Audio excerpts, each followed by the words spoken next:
The man found that the seawater was constantly pouring into his yacht. He went outside the cabin and found that a container had pierced into the yacht. Seeing this, he quickly lowered the sails to stabilize the hull. He then took out a crowbar and tried to move the container away. But even though the crowbar bent, the container didn't budge at all. He took out a yellow bag from the cabin. He tied one end of the rope to the container. Then he threw this emergency sea anchor into the sea. Seeing that it fixed the container in place, the man quickly turned the ship's rudder. The yacht finally got rid of the container. However, the crisis was not over, because the seawater was still pouring into the cabin continuously. The man mixed a paste for repair with glue. Then he smeared it on the gap. But by nightfall, he still hadn't finished. He could only make do with resting in a hammock for the night. The next day, he continued to repair the gap in the cabin. At the same time, he took out the electronic products in the ship to dry in the sun. After his efforts, the man finally blocked the gap. But the accumulated water in the ship could only be pumped out manually by him using a water pump. After cleaning up the accumulated water in the ship, the man could finally take a rest. He plugged in the drive radio, hoping to send a distress signal,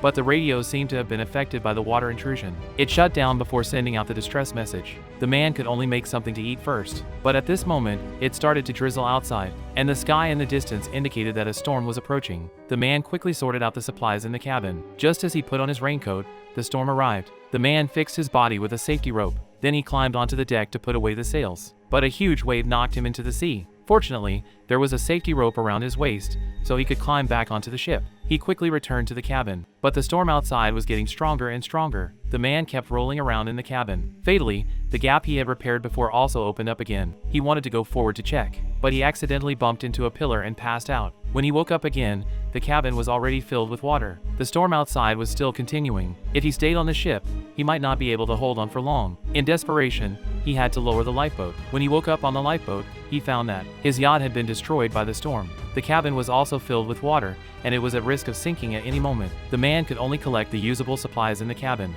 Finally, he watched helplessly as his yacht sank into the sea.